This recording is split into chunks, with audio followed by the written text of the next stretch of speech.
bit of serving and random play. Okay, a little bit of serving and random play.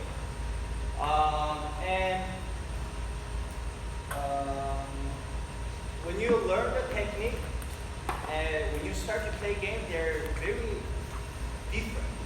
They're very different because when you're training, both of the players are trying to do the same thing again and again, repeating. But the game is completely opposite.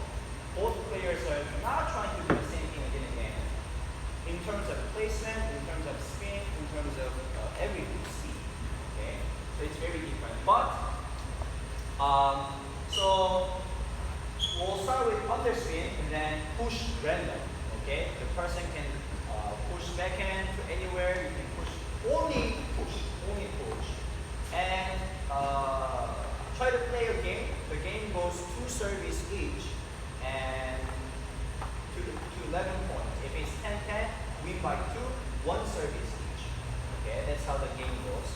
And when you serve, to know if the ball has good underspin is after you serve, on the floor, if the ball comes back, it means it has a lot of underspin. If you serve, and if it doesn't come back, it rolls forward, then it doesn't have much underspin, but both are fine. But eventually, I want everyone to be able to give lots of underspin because, come. Would you better?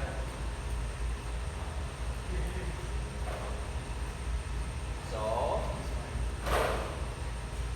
I'm going to give underspin, so you just push it back. I give you back and center. Okay, so this, so no problem to push it back because my underspin is not strong. So now the ball goes down, right? So this force is what? I'll do the same, try to return. Now he has to give more flat angle and maybe something different, right? Then if I give even more underspin, then it's even harder and harder. So basically, the ability to be able to control the spin, no spin, a little bit more underspin.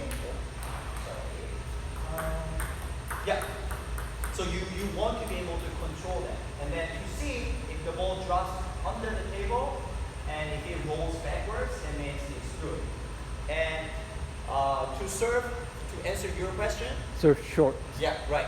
So to serve long, you always need to incorporate your body in your technique. Not always, but it makes it so much more consistent and efficient to use your body.